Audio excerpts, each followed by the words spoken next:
Bonjour, bonjour, bonjour. J'espère que vous avez passé une excellente semaine. Nous sommes le dimanche 3 décembre. Bientôt les fêtes de Noël, bientôt une nouvelle année. Pour l'instant, nous sommes dimanche 3 décembre 2023. C'est l'émission Orthodoxie avec le recteur, monsieur le père Ménas. Merci. Bonjour mon père. Bonjour monsieur Granier. Ça va bien? Avec la grâce de Dieu. Vous êtes toujours en forme. Comment vous faites pour avoir toujours cette puissance-là? C'est l'Esprit Saint. D'accord. Ne pensez pas que je suis un homme heureux au sens matériel ou autre. J'ai aussi mes persécutions, amour, j'ai aussi mes souffrances. Oui, je suis heureux en amour. Je suis aimé et je suis aussi aimé de Dieu surtout. Donc voilà, donc c'est pour vous dire que si on garde cette joie, elle vient de l'Esprit Saint. Ça ne veut pas dire que c'est un homme qui a tout dans la vie. On peut être heureux, mais même si on n'a rien, on peut être heureux au milieu des persécutions, des tribulations et des souffrances. Des fois, quand on n'a rien, on est même plus heureux que ceux qui possèdent beaucoup. Je pense, oui. Parce qu'ils sont tout le temps embêtés pour savoir comment cacher ce qu'ils ont et comment ne pas partager ce qu'ils ont. On en avait parlé une fois, non? Oui. Sur les avares. Ils Exactement. souffrent beaucoup plus à cause de leur richesse. Et vous, tout ce que vous avez, c'est l'amour de Dieu que vous partagez à volonté. C'est ça qui fait ma joie, voilà. La joie d'annoncer l'évangile. Très bien. Le Christ est l'unique médiateur. Pourquoi prie-t-on Marie? On passe à l'introduction. Hein? Oui, si vous voulez bien. Hein? Dimanche passé, nous avons parlé du rôle que Marie a joué dans notre salut. Aujourd'hui, nous allons parler de la puissance de sa prière. Dans votre livre, Père Ménas, livre qui est sorti, oui. Le livre est sorti, vous parlez de la prière à Marie. Pourquoi prie-t-on Marie? Pourquoi prie-t-on Marie? Merci à Manuela de nous montrer ce très beau livre Marie-Ève Nouvelle, qui est le titre de mon ouvrage. Alors, pourquoi prie-t-on Marie? Oui. Je ne veux pas répondre à votre question, monsieur Granier, mais je veux plutôt développer un thème. Et c'est grâce à ce thème que nous allons comprendre l'intercession à la Vierge Marie. Bien. Vous savez que chez les Juifs en Proche-Orient, les rois étaient souvent polygames. Les rois avaient souvent plusieurs femmes. David en a eu, Salomon en a eu, et avec des conséquences sur le royaume. Laquelle des épouses du roi, le peuple devait-il honorer comme reine? Parce qu'ils avaient plusieurs femmes. Alors, pour remédier à ce problème, le peuple honorait la mère du roi plutôt que l'une de ses épouses. Là, les orthodoxes vont comprendre pourquoi nous avons l'habitude de dire « J'adresse mon poème à la mère du roi ». Nous avons une prière dans l'église orthodoxe où on dit « J'adresse mon poème à la mère du roi ». Tous les orthodoxes vont commencer aujourd'hui à comprendre ce mystère. Donc c'était la mère du roi qui avait plus d'importance que son épouse. En Israël, la reine n'était pas l'épouse du roi. La reine, c'était plutôt sa mère qui portait le titre de reine-mère. En hébreu, on dit Jébira. C'est dans 1 Roi, chapitre 15, verset 13. La mère reine, Jébira. C'est elle qui avait plus d'importance que son épouse. L'ange Gabriel ayant dit à Marie que Dieu donnera à son fils le trône de David. Parce que c'est ce que l'ange Gabriel a dit à Marie. Que cet enfant qui va naître de toi, c'est Dieu lui donnera le trône de son père David. Ce qui montre que Jésus, c'est le nouveau roi qui vient inaugurer un royaume éternel. Si Jésus est le nouveau roi, on peut donc facilement comprendre que Marie, étant sa mère, devient la reine-mère.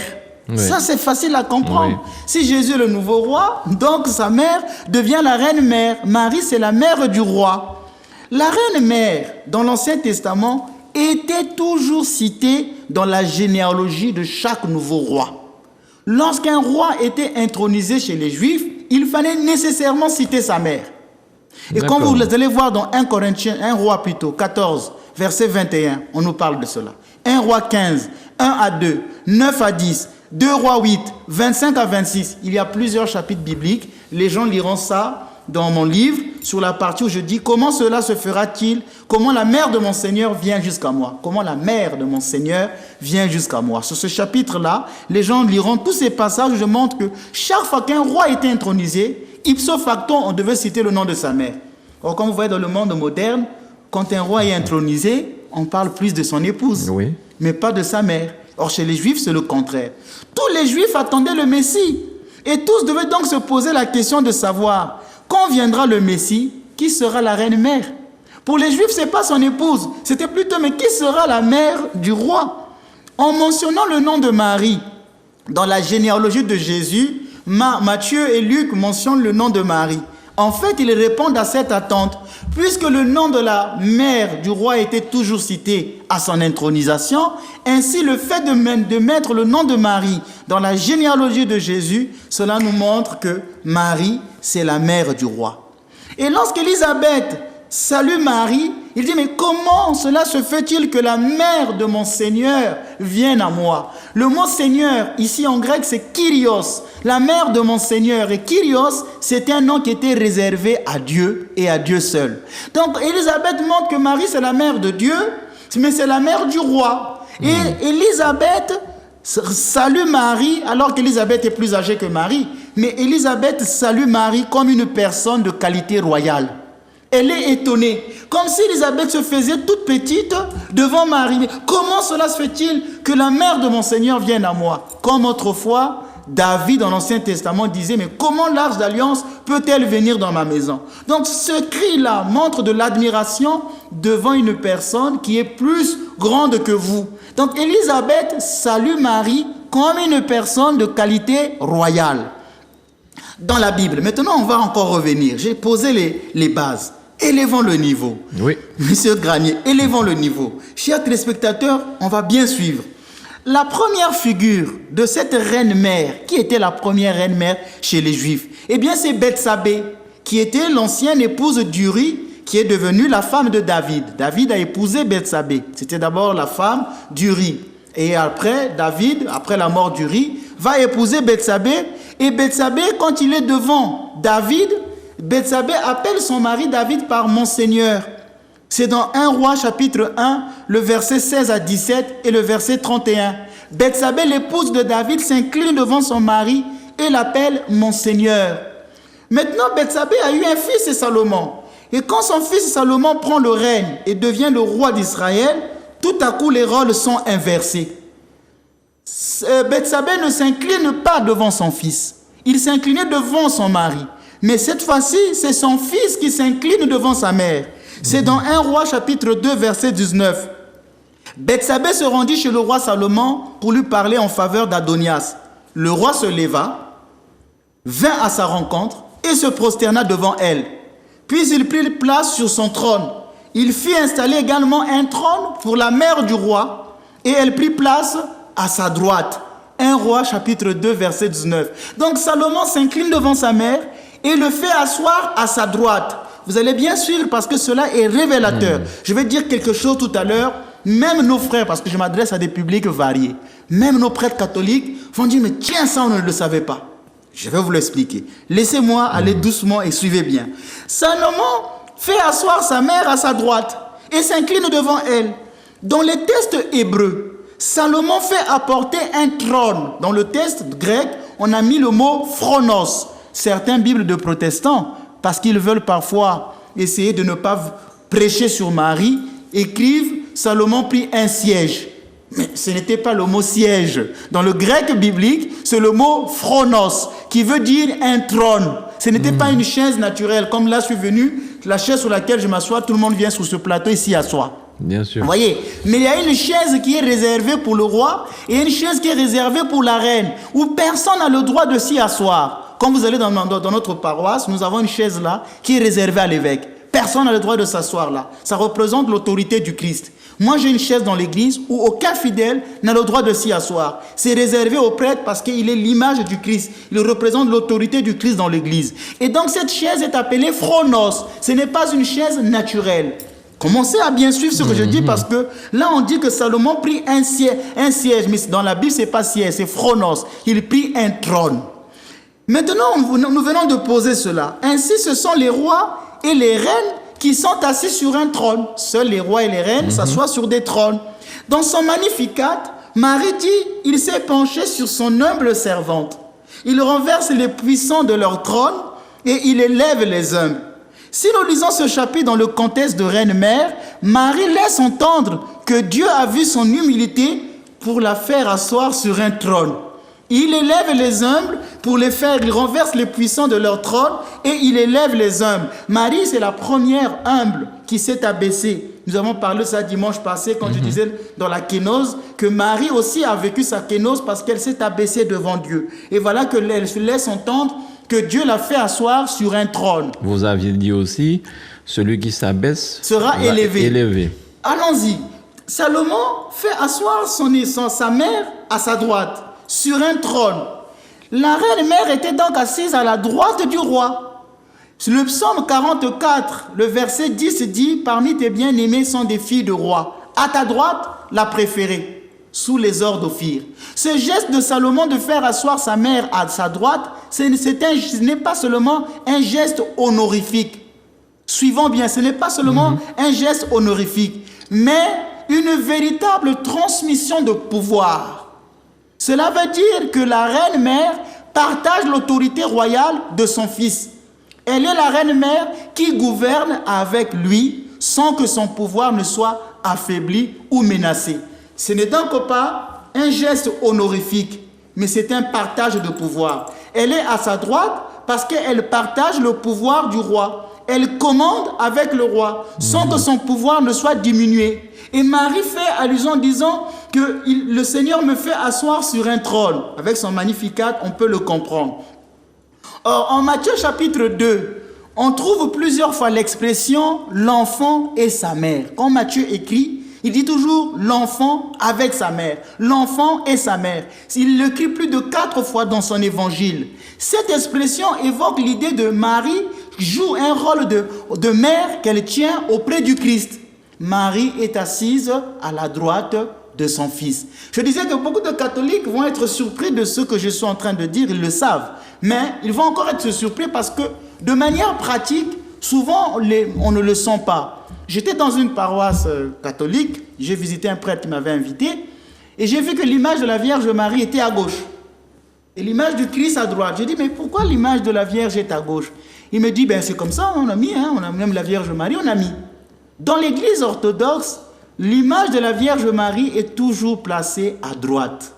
Parce que Marie, c'est le psaume 45, verset 10 qui dit que ton épouse ou ta mère sera assise à ta droite. Et comme Salomon a fait asseoir sa mère à sa droite, le Christ fait asseoir Marie à sa droite. Donc parfois les gens mettent les images comme ça sans en connaître la signification doctrinale. C'est pourquoi l'église orthodoxe, c'est l'église qui suit toutes les traditions. Marie est toujours, l'icône de Marie est toujours placée à la droite du Christ. Et quand le prêtre célèbre l'Eucharistie, nous avons l'agneau qui est le pain qui va devenir le corps du Christ. Cet agneau, à la droite de l'agneau, on place toujours une parcelle qui représente la Vierge Marie. Vous voyez, dans l'église orthodoxe, le prêtre fait le même geste. Cela montre la place que Marie occupe auprès du Christ. Donc, elle partage avec le Christ son pouvoir royal. La reine-mère portait toujours une couronne. Et la femme de l'Apocalypse qui personnifie Marie, on dit qu'elle est couronnée d'étoiles. Donc, Marie, c'est la reine-mère qui se tient auprès du roi, qui est le Christ, et qui se tient à sa droite, parce qu'avec elle, elle partage son autorité. Mais dans certaines prières, mon père, il me semble qu'on parle souvent à la droite du Christ. Comme à la droite du Père. Du Père, comme si c'est une place d'honneur. Voilà, en fait, c'est pas la droite en tant que position spatio-temporelle. C'est une expression qui montre, quand on dit que le Christ est assis à la droite du Père, c'est une manière de montrer qu'il partage avec Dieu son essence divine. Et quand je dis que Marie est assise à la droite du Fils, c'est une manière de montrer qu'elle aussi, elle partage son autorité royale. Non seulement qu'elle a tout l'honneur, mais elle a aussi toute autorité. Et c'est pourquoi je disais que je ne vais pas répondre à la question « Pourquoi prie-t-on Marie directement ?» À partir de ça, vous allez comprendre tout de suite la question sur la prière de Marie. Vous développez ce thème aussi dans votre livre, mon père. Oui. Reine-mère, pour montrer la puissance de l'intercession de Marie. Parlez-nous donc de cette intercession de Marie. Alors, vous voyez que tout à l'heure, en vous expliquant le rôle de la reine-mère, et que Marie était la reine-mère, assise à sa droite, vous allez maintenant comprendre la puissance de son intercession. Un privilège de la reine-mère, c'est d'avoir le pouvoir de prier, le pouvoir de l'intercession auprès de son fils. La reine-mère était l'avocate du peuple, ayant le pouvoir d'intercéder auprès du roi. 1 Roi chapitre 2, verset 20. Bethsabée dit, je n'ai qu'une petite demande à te faire. Donc Bethsabée s'adresse à son fils Salomon. Une fois qu'elle est assise à sa droite, elle parle à son fils. Je n'ai qu'une petite demande à te faire. Ne me repousse pas. Et le roi Salomon lui dit, demande ma mère, je ne te repousserai pas. 1 Roi chapitre 2 verset 20. Salomon fait la promesse à sa mère de ne pas refuser sa demande. La réponse de Salomon est élogieuse. Je ne te repousserai pas, mais il ne tiendra pas promesse, puisqu'il va refuser d'exaucer sa mère. Mais le Christ n'est pas comme Salomon. Lui, le nouveau roi, il tient toujours ses promesses. Le Christ ne refuse rien à sa mère. Je vous l'ai dit ici. Salomon dit, je ne te repousserai pas. Le Christ ne refuse jamais une prière de sa mère. Et quand on lit l'évangile de Jean chapitre 2, le mystère de Cana devient comme l'icône de la médiation de Marie. Tout d'abord, Marie voit qu'il n'y a pas de vin. Elle voit la gêne. Elle voit la souffrance des époux. Elle voit les besoins des hommes et leur détresse. Marie, c'est elle qui nous voit. Elle connaît nos problèmes. Elle connaît nos difficultés. Ensuite, Marie se tourne vers son fils. C'est vers Jésus qu'elle se tourne en disant, ils n'ont plus de vin. On peut donc comprendre que Marie, c'est celle qui est l'orante. L'orante, c'est-à-dire celle qui prie. Elle est l'orante par excellence. L'orante, c'est celle qui prie. Elle sait que c'est Jésus seul qui fait des miracles. Et elle se tourne vers son fils. Donc la prière à Marie n'est pas une prière à Marie. C'est plutôt une prière au Christ, mais par Marie. Et enfin, Marie se tourne vers les serviteurs et leur dit, mais tout ce qu'il va vous dire, faites-les. En faisant cela, Marie oriente les serviteurs vers Marie. La vocation de Marie, c'est de montrer le chemin. La vocation de Marie, c'est de ne pas tourner les gens vers elle, mais c'est de tourner les gens vers son fils. Et quand vous voyez dans la tradition orthodoxe, les icônes de la Vierge Marie ne la représentent jamais seule. Vous n'aurez jamais vraiment une image de la Vierge Marie où elle est seule. Elle porte toujours son fils sur ses bras. Comme l'image de votre livre qu'on va voir là d'ailleurs. Voilà, parce que comme l'image de mon livre, vous voyez que je vous disais tout à l'heure que Matthieu dit toujours l'enfant et sa mère. L'enfant et sa mère. Donc, on ne peut pas parler Marie pour elle-même. Comme le monsieur disait, mais vous parlez trop de Marie. Mais non, si l'on parle de Marie, ipso facto, le Christ va intervenir. Donc, Marie n'est jamais, on n'oriente jamais les gens vers Marie. Mais l'on tourne toujours les gens de Marie pour aller vers son fils. Marie est appelée dans l'église orthodoxe Odigitria, c'est-à-dire Odos, en grec Odos c'est le chemin. Odigitria veut dire celle qui indique le chemin. Et nous avons une icône que la tradition dit que c'est Saint Luc qui l'a peinte. Cette icône est appelée l'icône de l'Odigitria. Et tous les vendredis, lorsque nous les orthodoxes, nous faisons la prière qu'on appelle la paraclésis, nous disons que soient rendues muettes les lèvres des impies qui ne vénèrent pas l'icône de l'Odigitria. Donc, quiconque parle mal de Marie, que ses lèvres soient rendues muettes. Parce que la vocation de Marie, c'est de tourner les gens vers le Fils. Elle ne garde pas les gens pour elle-même. La vraie dévotion de Marie, la vraie dévotion à Marie, c'est d'aller vers Jésus. Et la scène de Cana illustre cela. Les serviteurs sont allés vers Marie, mais Marie les a conduits vers Jésus. Donc, nous, quand nous prions Marie, ce n'est pas une prière qui s'arrête à elle-même. C'est pour qu'elle nous oriente vers son Fils. Tout comme Bethsabée intercéda en faveur d'Adonia auprès de Salomon et que Salomon lui a dit, demande ma mère, je ne te refuserai rien. Le Christ ne refuse rien à sa mère. Celui qui avait refusé de transformer les pierres en pain, le voilà qui transforme l'eau en vin, à la demande de Marie. Jésus qui a refusé de transformer les pierres en pain, le voilà qui transforme l'eau en vin. Parce qu'il ne peut rien refuser à sa mère. Et aujourd'hui, je voudrais vous dire ici, à la télévision, vous savez, quand j'étais au Congo, certains amis prêtres avaient l'habitude de se moquer de moi, en disant, mais Père Ménas, tu es un thaumaturge. Un thaumaturge, c'est quelqu'un qui fait des miracles. On disait, Père Ménas, tu es un thaumaturge, parce qu'il y a beaucoup de témoignages dans ta communauté. J'ai vu des personnes qui étaient guéries du VIH. J'ai vu des personnes qui étaient guéries de cancer. J'avais reçu un garçon qui était fou pendant 7 ans. Ce garçon était fou. Il vivait dans un monde irréel. Il faisait des délires mystiques. Un prêtre catholique l'a envoyé. Je l'ai ramené devant l'icône de la Vierge. J'ai fait une onction d'huile et il y avait le monsieur Paul de Grasse qui était là. Et il a vu le garçon tomber. Il était guéri de sa folie après 7 ans. Dans mon ministère, j'ai vu beaucoup de miracles. Alors les prêtres disaient, mais tu fais des miracles, Père Ménas, tu es un thaumaturge. Et partout où je suis passé, j'ai toujours eu la grâce de voir ces miracles. Là, ce matin, en venant à la télévision, c'est un frère, une sœur qui m'écrivait, ici en Martinique, qui disait, mon mari m'a accueilli à la maison depuis 2 ans, j'étais venu vous trouver, et vous avez dit que je vais prier la Vierge Marie pendant 30 jours. Et quand vous avez terminé, mon mari est revenu à la maison. À Paris, j'ai vu une femme dont le mari avait quitté son couple, elle était partie depuis 4 ans. J'ai prié pendant 30 jours pour elle, et le 30e jour, le mari était revenu. Et les gens disent, mais ce prêtre-là fait des miracles. Certains, parfois, qui veulent me dénigrer, disent que peut-être je pratique de la magie et de l'occultisme. Alors aujourd'hui, devant tout le monde, devant le monde entier qui me suit, je voudrais vous dire le secret de mes prières. En fait, moi, Père Ménas, je n'ai jamais fait des miracles. Je suis témoin des miracles. Mais le secret de mes prières, c'est parce que je demande tout à la Vierge. Parce que je sais que le Christ ne refuse rien à sa mère. Vous pouvez prier les saints, vous pouvez les prier. Mais n'oubliez pas que les saints sont des pécheurs pardonnés. Mais la Vierge Marie n'est pas une pécheresse. Immaculée. Elle est immaculée. Et donc, il n'y a pas de créature qui a aussi une grande proximité au Christ que la Vierge. Et donc, la prière à la Vierge Marie n'est pas la même que l'on adresse aux saints. Et moi, j'ai compris ce secret que je demande toujours tout à la Vierge. Quand j'ai un souci, je veux voir la Vierge. Et quand je prie la Vierge, j'obtiens. Parce que le Christ ne refuse rien à sa mère. C'est pourquoi les personnes qui insultent la Vierge Marie, c'est dangereux. Parce que si Marie pleure devant son fils, ces personnes-là reçoivent des grandes difficultés. Donc aujourd'hui, dans le monde entier, je viens de livrer mon secret. Comment, Père Ménas, vous faites pour obtenir toutes ces grâces? Et parce que j'ai une grande dévotion à la Vierge Marie.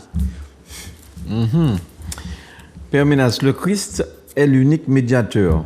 Dès lors, comment oser dire que Marie est médiatrice de l'intercession? Alors, nous l'avons bien vu tout à l'heure. Salomon place sa mère à sa droite et dit « Je ne te refuserai rien ». Le Christ place Marie à sa droite. Et comme à Cana, on montre bien qu'elle est à la droite de son fils, parce que son fils qui a refusé de transformer les pierres en pain, le voilà qui transforme l'eau en vin. Et les gens disent « Mais le Christ est l'unique médiateur ». C'est dans la Bible, c'est 1 Timothée 3, verset 5. Le Christ est l'unique médiateur. Comment le Père Ménas ose-t-il affirmer que Marie est médiatrice de l'intercession? Mais la médiation du Christ ne s'exerce que par la qualité. Je vais élever le niveau. La médiation du Christ ne s'exerce que par la qualité de son lien. Non seulement avec Marie, mais aussi avec chacun de nous.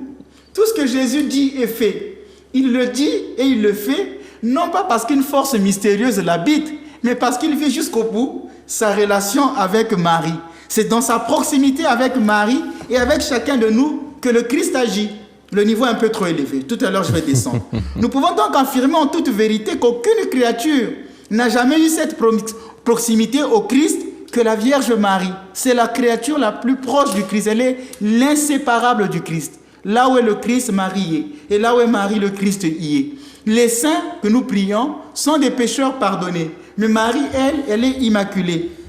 Et c'est pourquoi je vous dis que la médiation du Christ ne s'exerce que dans une relation d'ouverture. Cette médiation n'est pas une médiation fermée. L'unique médiateur. Ce n'est pas une médiation fermée. C'est une médiation ouverte. Dans mon livre, je parle de médiation ouverte. Et je vais maintenant expliquer. Ce n'est pas une relation de maître à esclave. Ce n'est pas une relation de patron à ouvrier. Je suis l'unique médiateur, donc j'écrase tous les saints. J'écrase Marie. Je n'écoute personne. Donc pour donner une image, dans une paroisse, il y a un pasteur qui est propre, c'est le curé, le recteur. Le prêtre d'une paroisse, c'est le pasteur propre d'une paroisse. Mais le prêtre n'est pas un propriétaire de la paroisse. Le prêtre travaille toujours en collaboration avec les fidèles.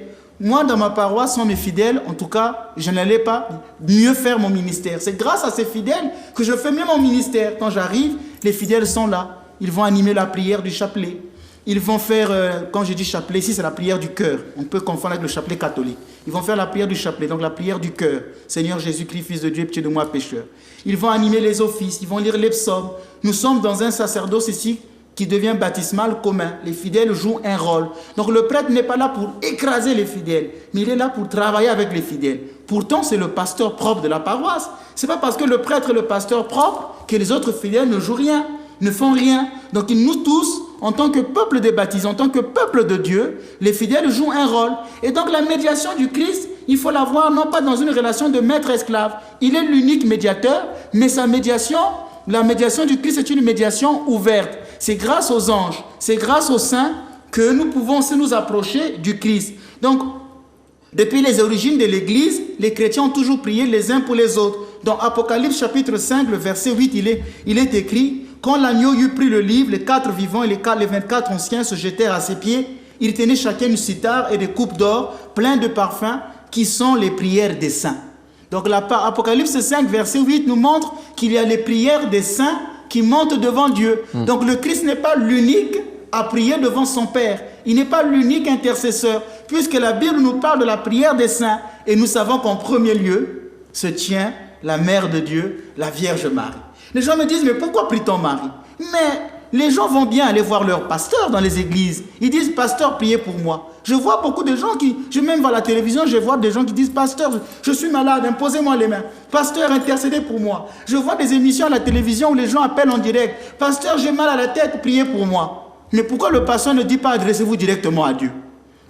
Pourquoi il ne leur dit pas ça? Parce qu'il est quelque part l'image de cette médiation. Dieu l'a choisi pour être un intercesseur. Et l'intercession a toujours existé dans l'Église. Donc quand je m'adresse au pasteur, ça ne veut pas dire que je ne peux pas m'adresser directement à Dieu. Cela veut dire que dans l'Église, il y a aussi des médiations. Dans l'Église, il y a aussi des intercesseurs. Et parce que je crois que le pasteur a un don, un charisme particulier qui lui permet d'intercéder pour les enfants de Dieu. Mais cette prière que j'adresse au pasteur, ce n'est pas de l'adoration. Je n'adore pas le pasteur. J'ai besoin de son aide. Et c'est la même chose avec la Vierge Marie. Ce n'est pas parce que je ne peux pas m'adresser directement à Dieu que je m'adresse à Marie, c'est faux. Je peux m'adresser directement à Dieu. Mais dans l'Église, il y a des médiations. Nous sommes une famille. Et donc la prière à Marie n'est pas une prière d'adoration. C'est une demande d'intercession. Et vous savez que dans le monde de nos jours, quand on recherche la faveur d'une notabilité, eh bien on passe souvent par sa mère ou par son épouse. On passe souvent par les gens de sa famille. Est-ce que vous le savez? Je vous donne un exemple, M. Grani.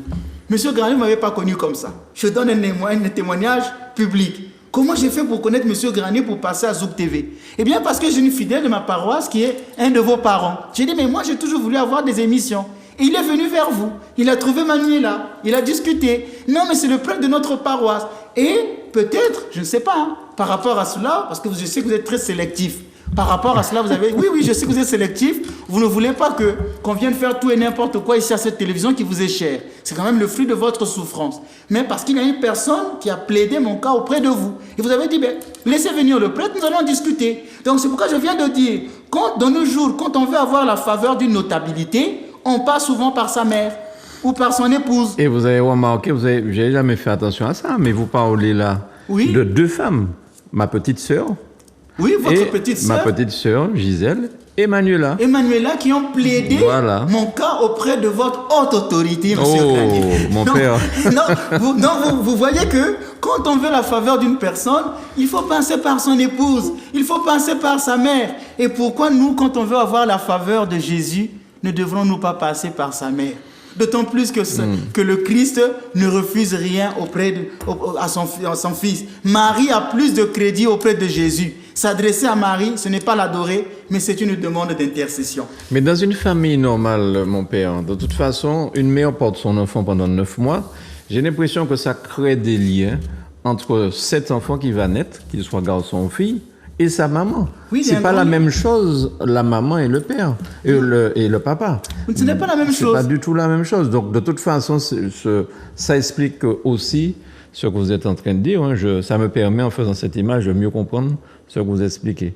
C'est une très bonne image. Elle dit beaucoup pour montrer la relation qu'une mère a toujours une relation tout à fait. privilégiée avec son fils. Et donc, nous, quand on s'adresse à Marie, on a plus de faveur d'être exaucé. Je vous le dis, et les personnes qui prient beaucoup Marie, le jour de leur mort, eh bien, ils ont beaucoup de grâce pour passer dans l'au-delà. Parce que la Vierge Marie va intercéder pour ces âmes-là. C'est pourquoi je pense que le jour que je dirai enfin, la première personne que je verrai sur mon lit, ça serait la Vierge Marie. Comme un peu Sainte Bernadette, que j'aime beaucoup, même si on a parlé de l'Immaculée Conception, et certains catholiques n'ont même pas compris mon discours. Et je dis que Sainte Bernadette, le jour qu'elle mourait, elle a vu la Vierge, elle a pu dire enfin. Alors quand vous parlez du chapelet, vous ne parlez pas du chapelet catholique, les grains là que Nous avons on a des prières nous aussi à la Vierge, mais on n'a pas le chapelet catholique avec premier mystère joyeux, mystère lumineux, mystère douloureux. heureux. Ça, c'est D'accord. propre à nos frères catholiques. Nous avons un chapelet de 100 grains, parfois de 300 grains ou de 33 grains, mais nous disons la prière du cœur avec. Ce n'est pas la même prière. Je disais que quand je dis chapelet, il faut que je précise. D'accord, très bien. Quelle différence, puisque tout à l'heure là, vous avez mentionné ces verbes, adorer. Quelle différence faites-vous entre adorer et vénérer? Alors, la réponse entre adorer et vénérer, ça vient d'abord du mystère de la Trinité et du mystère de l'Eucharistie. Laissez-moi vous expliquer. Dans la théologie chrétienne, il n'y a qu'un seul Dieu en trois personnes. Le Père, le Fils et le Saint-Esprit. Un seul Dieu en trois personnes. Marie n'est pas une déesse. Donc, nous ne pouvons pas dire que nous adorons Marie parce que l'adoration est réservée uniquement à Dieu. Donc, Marie ne peut pas être adorée. C'est une créature. Je l'ai dit, quand vous vous adressez à votre pasteur, vous ne l'adorez pas. Vous faites une demande d'intercession. Donc, la prière à Marie n'est pas une prière d'adoration. C'est une prière de demande d'intercession. On n'adore que Dieu seul. Mais comme les gens sont sourds, ils vont continuer à dire « Oui, les catholiques adorent Marie. Les catholiques adorent. » Vous nous accusez des choses qu'on ne vous a pas dit. On dit bien que l'adoration est réservée à Dieu. C'est le culte de l'atréia. Le culte de l'atréia est réservé à Dieu. Maintenant, comment adore-t-on Dieu? Eh bien, nous adorons Dieu en lui offrant un culte. Dans toutes les religions du monde, la seule manière d'adorer une divinité, c'était de lui offrir un sacrifice. Toutes les religions du monde font l'adoration en adressant un sacrifice. Dans la tradition chrétienne, l'adoration à Dieu est rendue par le sacrifice eucharistique. Donc l'Eucharistie est toujours adressée à Dieu le Père. C'est pourquoi on dit que la messe est théocentrique. Elle est centrée sur Dieu, par Jésus, le Christ, notre Seigneur. Donc la messe est adressée à Dieu. L'Eucharistie, c'est le sacrifice qui est offert à Dieu. Donc l'essence d'une religion, c'est cela. Et dans l'Église, on ne peut pas adresser le sacrifice eucharistique à Marie. C'était le combat de Saint Épiphane contre les Colérindiens qui adoraient Marie. On lui adressant le sacrifice eucharistique. Donc c'est l'Eucharistie qui est le sens même de l'adoration. C'est pourquoi si je dois dire quelque chose, nos amis qui disent « Oui, les catholiques adorent Marie », je peux leur dire qu'en fait, eux, ils n'ont jamais adoré. Même s'ils disent qu'ils ont le culte d'adoration. Non, le vrai culte d'adoration, c'est le sacrifice eucharistique. Ce qui veut dire que pour nous les chrétiens, nous adorons Dieu quand nous lui offrons le sacrifice eucharistique, la divine liturgie. Or, dans ces églises-là, ils n'ont pas de prêtre. Comment peuvent-ils prétendre adorer alors qu'ils n'ont pas d'Eucharistie? Donc vous voyez que si je dois élever le niveau à ces gens-là, je dirais, mais ce que vous nous accusez, en fait, c'est vous qui manquez quelque chose. Vous dites adorer Dieu en esprit, en vérité, mais en fait, vous n'avez jamais adoré Dieu. Puisque pour pouvoir adorer, il faut offrir le sacrifice. Et le seul moyen d'offrir le sacrifice, c'est l'Eucharistie. Or, dans ces églises, ils n'ont pas de prêtre.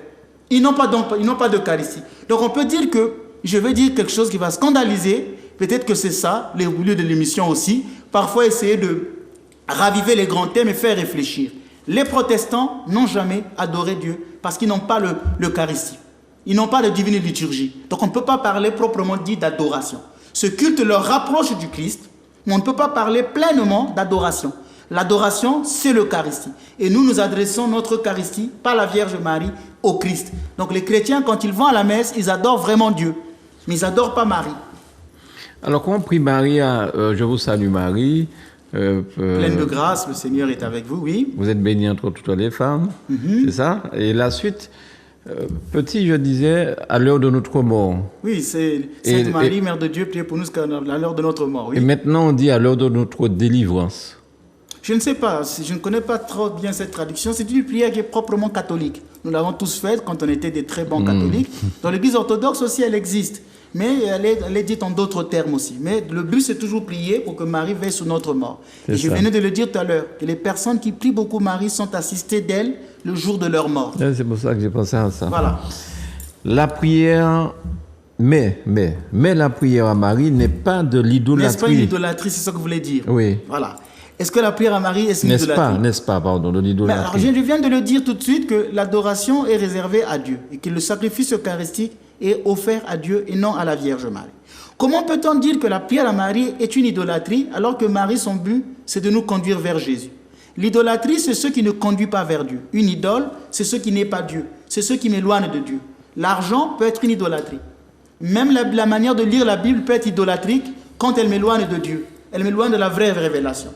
On peut être idolâtre sans image. Oui. Les gens disent, oui, mais nous, on ne prie pas les images, on n'est pas idolâtre, les catholiques sont idolâtres. Mais on peut être idolâtre sans image. Le pasteur peut devenir aussi une idole. Vous voyez? Donc l'argent, ça peut devenir une idole. Les richesses de ce monde peuvent devenir une idole. Or, la Vierge Marie n'éloigne jamais les gens de Jésus. Plutôt, elle les conduit vers Jésus. Par exemple, au niveau catholique, quand la Vierge Marie est apparue à Lourdes, elle a dit, allez dire aux prêtres de construire les églises. Mais qu'est-ce qu'on fait dans une église? C'est pour célébrer l'Eucharistie. C'est pour confesser les gens, pour le salut de l'humanité. Vous voyez qu'elle tourne les gens vers l'Eucharistie. Elle tourne les gens vers la confession. Elle ne dit pas, venez ici, faites le chapelet, on reste là ensemble. Non. Allez dire aux prêtres de construire une église. Donc le but de la Vierge Marie, c'est d'encourager les fidèles à prier, à se confesser, à participer à l'Eucharistie. C'est là qu'on va dire que la révélation de Lourdes devient à ce moment-là authentique, au sens authentique, parce qu'elle conduit les gens vers Jésus. Et donc, tout le culte, toute la vraie dévotion à Marie, c'est de conduire les gens à Jésus, à l'adoration. On ne peut pas dire en ce moment-là que la prière à Marie devient idolâtre. Nous, dans l'église orthodoxe russe, nous avons le 11 septembre une fête qu'on appelle l'icône de la Mère de Dieu de Kaplunov, qui demeure, c'est une icône qui a demeuré 3 semaines dans la maison d'un prêtre qu'on appelait le prêtre Jean, le père Jean. Ça se passe il y a très longtemps, en 1689. Puis tout à coup un jour, l'icône de la Vierge Marie se met à parler à ce prêtre et lui dit, prêtre Jean, ne me garde pas dans ta maison, porte-moi dans l'église de Dieu. Jean obéit et dès lors de nombreuses guérisons miraculeuses s'accomplirent dans cette église. Et la plupart des icônes miraculeuses de la Vierge Marie sont toujours transférées dans une église, comme l'icône de la Mère de Dieu des grottes de Kiev. Il y a une icône de la Mère de Dieu des grottes de Kiev en Ukraine. Cette icône est placée à la suite d'une apparition de la Vierge. Cette icône a été placée dans une église. Parce que la Vierge Marie avait dit à ces gens, je désire me construire une église à Kiev. Et je vous ordonne de le faire. J'irai moi-même voir l'église et j'y vivrai dedans. Vous voyez que la Mère de Dieu demande de construire les églises pour honorer son Fils. Et elle veut habiter dans l'église. Bon, malheureusement, ce discours n'a pas bien été entendu en Martinique. Quand on a fait notre appel aux dons, que nous voudrions construire une église en l'honneur de la Vierge Marie, pour que la Mère de Dieu soit avec nous en Martinique, que par son intercession, qu'elle nous protège ici en Martinique et dans les îles voisines, il n'y a pas eu beaucoup de donateurs martiniquais. Mais ça viendra, mon père, parce qu'il y a, comme vous dites, beaucoup de charlatans de la foi qui ont trompé peut-être les Martiniquais et ils sont un petit peu sceptiques au départ. C'est quand même dommage que la plupart des dons viennent de l'étranger. Et surtout de l'Afrique. C'est quand même dommage. C'est quand même dommage. La plupart des dons, on peut aller suivre un concert à 90 €, hein. Ça ne poserait pas un problème. Pour 1h30 de musique. Et je ne sais pas encore le reste. Je ne veux pas rentrer dans la polémique. Mais pour aider la Vierge Marie à faire sa mission de nous conduire à Jésus, alors qu'en Martinique, on a besoin de conversion. C'est pourquoi je disais que notre église n'est pas une paroisse de trop. Le Père Ménas n'est pas un prêtre de trop. Le Seigneur nous envoie tous ici parce que nous avons besoin d'évangéliser la Martinique. Nous avons besoin de prier pour le salut des habitants de la Martinique. Et la Vierge Marie veut se faire une église en Martinique. Combien ont répondu à cet appel?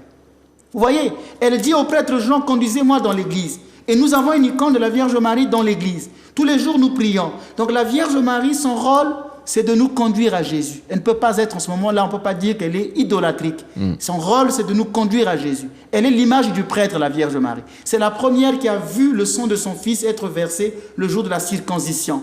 C'est elle qui a présenté Jésus au temple. Elle a vu le premier sang de Jésus être versé le jour de la circoncision. On peut dire qu'elle devient l'image du prêtre qui offre le sacrifice eucharistique. Marie est l'image du prêtre qui offre son fils comme le prêtre à la messe offre le sacrifice eucharistique. Elle agit comme l'image du prêtre. Marie agit comme l'image du prêtre. Mais je voudrais terminer ici avec des propos que j'ai aimés, c'est du pape Paul VI. Vous voyez que quand je disais que mon discours s'adresse à tout le monde, je suis orthodoxe, mais je suis le frère de tous. Quand je vois quelque chose de très beau dans l'Église catholique, je le dis. Je ne veux pas fermer les yeux pour dire oh, non, tout ce qui est catholique. Et j'invite aussi mes frères catholiques. Quand tu vois quelque chose de beau dans l'Église orthodoxe, c'est de dire voilà ce qui est aussi beau dans l'Église orthodoxe. Que parce que je suis orthodoxe, que je deviens comme votre ennemi. Je veux vous renvoyer un texte de pape Paul VI que j'admire. Le pape Paul VI, dans Marialis Cultus, son numéro 16 à 20, montre que dans l'exercice du culte, Marie a 4 aspects principaux. Marie est la Vierge audiens, orens, pariens et offerens. J'explique. Elle est la Vierge audiens parce que Marie, c'est celle qui écoute et qui accueille la parole de Dieu. Elle est l'image. Elle est la Vierge qui écoute la parole de Dieu. Elle est la Vierge orens, c'est-à-dire parce qu'elle prie et elle intercède. Je vous ai dit qu'elle est l'image Elle est l'orante par excellence. Et la Vierge, elle est celle qui est pas rien, parce qu'elle engendre le Verbe de Dieu. Et elle est la Vierge qui offre. Donc elle est celle qui écoute, elle est celle qui prie, elle est celle qui offre et elle est celle qui intercède. Donc c'est pourquoi je disais que Marie est l'image même du prêtre. Donc on ne peut pas dire que prier Marie, ça serait idolâtrique. Ce qui est idolâtrique, c'est ce qui éloigne du Christ. Or Marie veut nous conduire vers Jésus. Donc ce n'est pas de l'idolâtrie. Alors, Père, ce livre est sorti. Les Martiniquais sont des privilégiés, puisque ce sont les premiers à l'avoir. Même Amazon, même Amazon ne l'a pas pour l'instant. Pour l'instant, Amazon ne le vend pas encore. Tout est vendu. La vente a commencé en Martinique. Et vous savez qu'en France, nous sommes plus de 500 000 orthodoxes. En France, nous sommes plus de 500 000 orthodoxes. Donc, j'ai des grandes batailles parce que Monseigneur Jean de Doubna veut que tous les orthodoxes de France puissent obtenir ce livre. Donc, je suis dans une bataille d'abord. Il y a une dédicace d'ailleurs de ce livre. Et puis, je suis invité à aller à Paris pour des conférences. Et je dois passer jusqu'en Belgique. Je suis invité dans des radios, ainsi de suite. Donc, la vente, elle est très difficile. C'est la seule chose qu'il faut faire. Pour l'instant, les privilégiés, ce sont les orthodoxes de France. Ils ont un canal pour l'obtenir, ce sont les paroisses. Donc, toutes les paroisses orthodoxes, ils ont le livre. Donc, pour des orthodoxes, c'est plus facile d'aller dans les paroisses et de voir les prêtres. En France, je sais qu'en France, il y a plus de 500 000 chrétiens orthodoxes. Maintenant, nous, ici en Martinique, les gens qui sont dans le monde peuvent d'abord appeler la Martinique et nous pourrions envoyer le livre par la poste avec une dédicace qui viendra de ma main. Est-ce qu'on peut dire que, tout comme en France, dans les autres paroisses orthodoxes de la Martinique, on va trouver votre livre? Si les prêtres orthodoxes de la Martinique me font la demande, pourquoi pas? Ce qui est dommage, et je le dis ici devant le monde entier, moi je ne ferme pas, je ne parle jamais sous les aisselles. Je suis un homme qui a toujours été dans le vrai. Je parle directement. Ce qui est dommage ici, il n'y a pas une bonne collaboration entre prêtres orthodoxes sur cette île. Ouais. Et j'ai toujours été seul. Et d'ailleurs, ceux qui me persécutent, ce sont les mêmes prêtres orthodoxes dans cette île. Vous pensez que c'est normal ça, Monsieur Grani? Quel est le mal que je fais ici à la télévision? Quel est le mal? Parce que je suis étranger? Mais pourquoi cette haine du Père Ménas? Vous êtes le seul, me semble-t-il, à faire connaître l'orthodoxie comme ça à la Martinique. Avant votre venue à Zouk Télévision, je ne savais même pas qu'il y avait Granier, ça. Chaque chose vient avec le temps de Dieu. Ça ne veut pas faire de moi que je suis plus que les autres prêtres. Je n'ai pas cette prétention. J'ai toujours dit ce sont mes aînés. Ils ont assuré une présence que je respecte. Pourquoi à leur tour, ils n'accueillent pas le petit frère qui arrive?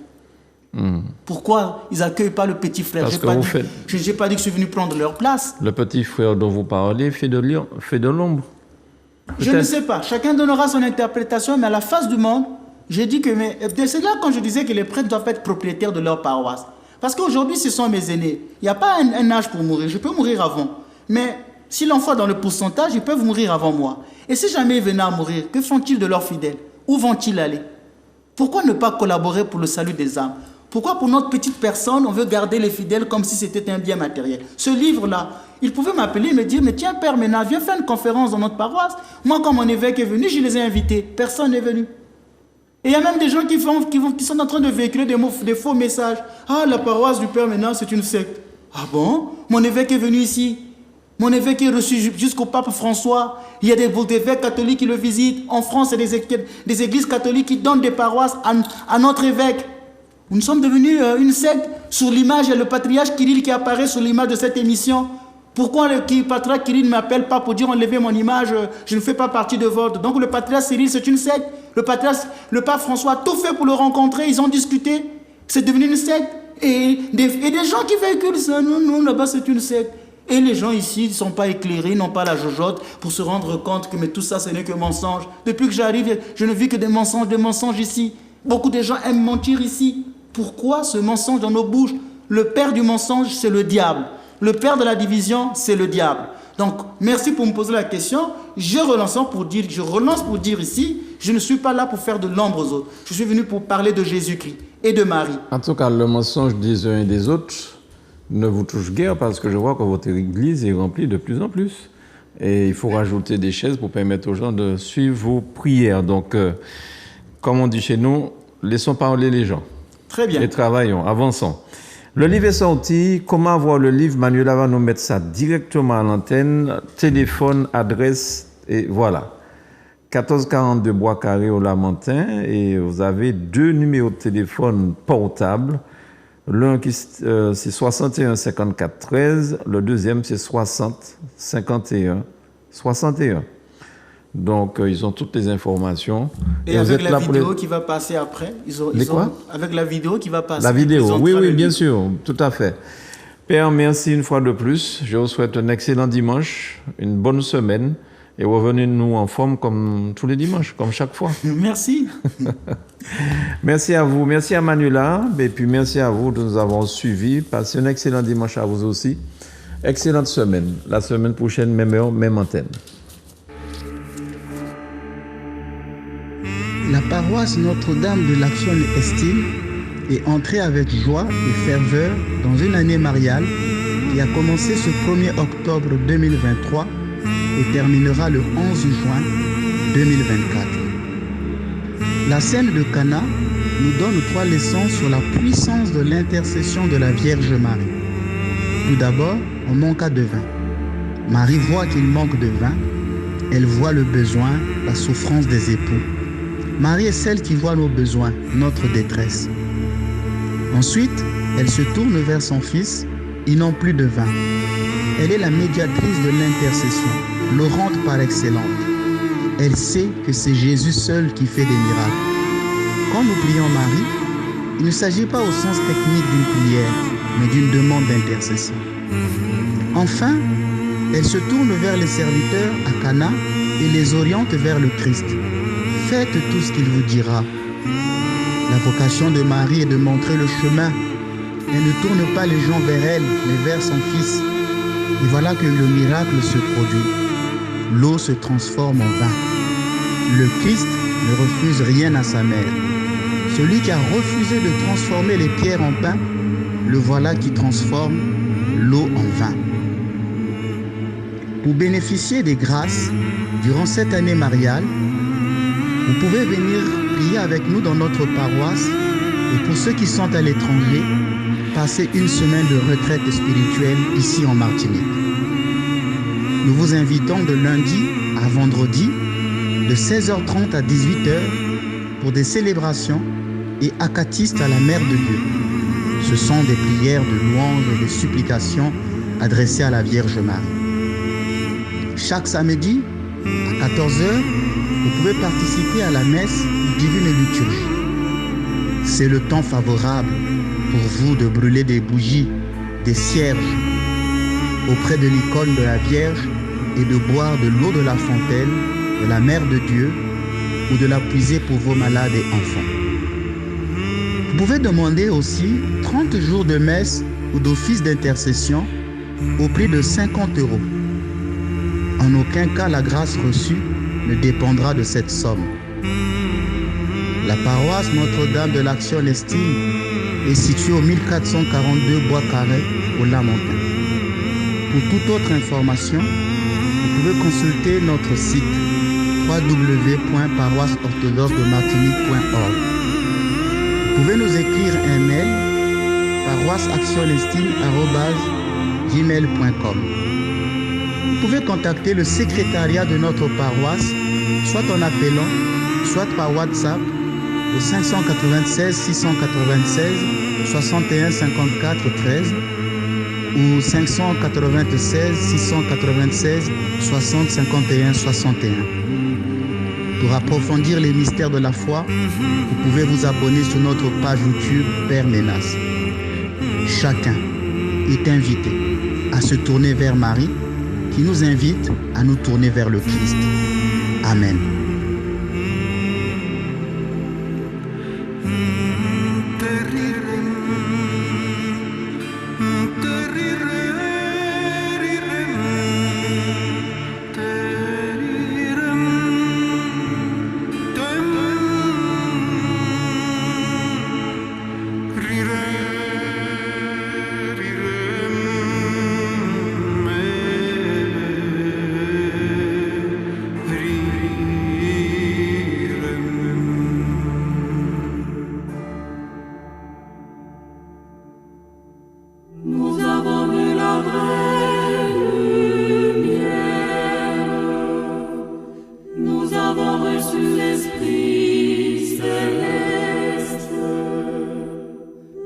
avons trouvé la